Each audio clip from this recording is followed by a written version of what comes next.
कि पितामह ने जो हमें 18 प्रिंसिपल्स दिए हैं, यहाँ बहुत सारे लोग ऐसे हैं जो नए जुड़े हैं, मतलब हमारे पीएसएसएम से पहले से नहीं जुड़े हुए और जीजीएम से ही हमें ज्वाइन किया है। उन लोगों को मैं ये मैसेज देना चाहूंगी कि आपने नाम सुना होगा ब्रह्म ऋषि पितामह सुभाष पत्री जी, जिन्होंने पीएसएसएम ऑर्गेनाइजेशन की स्थापना की, पिरामिड स्पिरिचुअल सोसाइटी मूवमेंट। उन्होंने अपने जीवन काल के दरमियान 1 लाख से भी ज्यादा आध्यात्मिक पुस्तकों का अध्ययन किया है और उन्होंने देखा कि हमारे पास भौतिक सुख बहुत सारे हैं, लाइक मेडिकल फैसिलिटीज है, इतनी सारी हॉस्पिटल्स है, इतनी सारी दवाई की कंपनियां हैं, सब कुछ है, बट फिर भी लोग दुखी है। सबको दवाइयों पे डिपेंडेंसी है, कोई फिर भी निरोगी नहीं बनता। फिर उन्होंने जो अध्ययन किया और फिर उन्होंने 18 प्रिंसिपल्स बनाए और ये प्रिंसिपल एक ऐसा खजाना है कि अगर आप अपनी लाइफ टाइम में इसको समझ लो और इम्प्लीमेंट कर लो तो आपका यही लाइफ लास्ट हो जाएगा, मतलब मोक्ष मिल जाएगा आपको। इतना उन्होंने सिंपल करके हमको दे दिया है लाइफ में इम्प्लीमेंट करने के लिए। तो उसमें से एक बहुत ही इम्पोर्टेंट उन्होंने जो प्रिंसिपल दिया है वो है नो डॉक्टर नो मेडिसिन। मतलब अगर आप मेडिसिन के ऊपर डिपेंडेंसी रखोगे या डॉक्टरों के चक्कर में पड़ोगे तो अपने स्वास्थ्य को गवा दोगे। अभी आपको टेम्पररी लग रहा हो कि मुझे ये बीमारी है, पर हमेशा के लिए बीमार बन जाओगे। उन्होंने अपनी लाइफ में ये जी के दिखाया है। मैंने देखा है जब लास्ट मोमेंट पे उनके फिजिकली को भी प्रॉब्लम थे, उनके करीबी लोगों ने उनको दवाई देने का ट्राई किया पर वो थूक देते थे। उन्होंने अपने शरीर के अंदर दवाई का एक कतरा नहीं जाने दिया।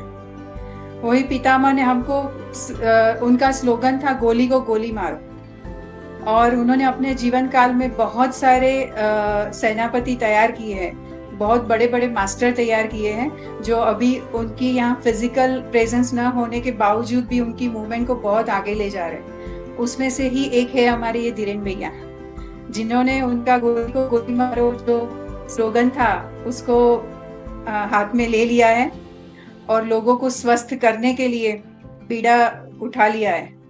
और साथ में पूजा जी और गुड़िया भी बहुत सपोर्ट करते हैं और ये पूरा फैमिली और हम सब फैमिली मिलके पूरे दुनिया में सबको गोली के बिना कैसे जीना है ये समझाने के लिए और ये कैसे जीना बहुत ही आसान है वो सिखाने का प्रयत्न करते हैं। तो मैंने तो खुद मेरे घर में फील किया है क्योंकि मैं जीजीएम 1 की पार्टिसिपेंट थी आपकी तरह। मैंने हमारे घर में लाइक कोई दवाई का इस्तेमाल नहीं होता, वहां तक कि घर में करीबी रिश्तेदार में एक ऐसा केस हुआ कैंसर का, 4 स्टेज कैंसर का पता चला और फिर भी हमने दवाई का इस्तेमाल नहीं किया। और भैया ने, पूजा जी ने जो सपोर्ट किया, उन्होंने जो गाइडेंस दिया, उसके हिसाब से हम लोग आज भी बहुत मजे से और अच्छी हेल्थ के साथ सब लोग जी रहे। जीरो मेडिसिन या डाइजिन का भी हमारे घर में इस्तेमाल नहीं होता। और वो जो 4 स्टेज कैंसर का आपने बताया, उनका क्या हुआ? आज उसको मतलब काफी महीने हो चुके हैं, फिर भी 6 महीने हो चुके हैं। 4 स्टेज कैंसर जैसे ही पता चला, आप समझ सकते होगे घर में सबकी कैसी हालत हुई होगी। बट क्योंकि मैं ध्यान में थी, मैंने जीजीएम भी किया हुआ था, तो मैं थोड़ी स्वस्थ थी। बट बाकी के लोग थोड़े परेशान हो गए, थोड़े नहीं बहुत ज्यादा परेशान हो गए थे। डॉक्टर की एडवाइस ली, सबको दिखाया और उन्होंने तो इतने सारे टेंशन दे दिए, 3-4 ऑपरेशन, सर्जरी, 1 महीने का भी टाइम नहीं दिया था कि सबसे पहले एक सर्जरी करनी पड़ेगी। कीमो करने का भी टाइम नहीं है हमारे पास, उतना सीवियर कंडीशन है। पहले एक सर्जरी करने के बाद कीमो करेंगे, फिर दूसरी सर्जरी, फिर कीमो, फिर तीसरी सर्जरी, और लाखों का खर्चा और मेंटल टेंशन।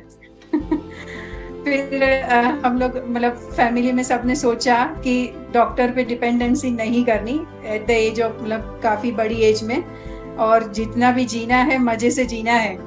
फिर मन मक्कम किया और धीरेन भैया के पास पहुंच गए, उन्होंने गाइडेंस दिया और उसी दिन से वो डाइट फॉलो कर रहे हैं, ध्यान कर रहे हैं और आज इतने मजे से जी रहे हैं कि किसी को पता नहीं, हमारे रिश्तेदारों में, फैमिली, फ्रेंड, नेबर्स में किसी को पता नहीं है कि ये कैंसर के पेशेंट है। उतनी अच्छी जीवन मतलब दिनचर्या है उनकी और सब लोग बहुत खुशी खुशी जी रहे हैं। थैंक यू दीदी, आपने जो ये बताया ना, और जब मैं उनसे बात करता हूँ और वो बताते हैं कि मैं बहुत अच्छा हूँ, I am enjoying my life, कहीं कोई परेशानी नहीं है, तो हमारी भी हिम्मत बढ़ती है कि हाँ, अगर ऐसे केसेस में भी हम लोगों को फायदा नजर आ रहा है तो बाकी सब तो खांसी जुकाम है। हाँ। मुझे याद है जब मैं पहली बार उनका सब लेके आई थी केस स्टडी, तब आपने बोला था कि कैंसर भी अब तो खांसी जुकाम ही है। Yes. और आपने वो करके दिखाया।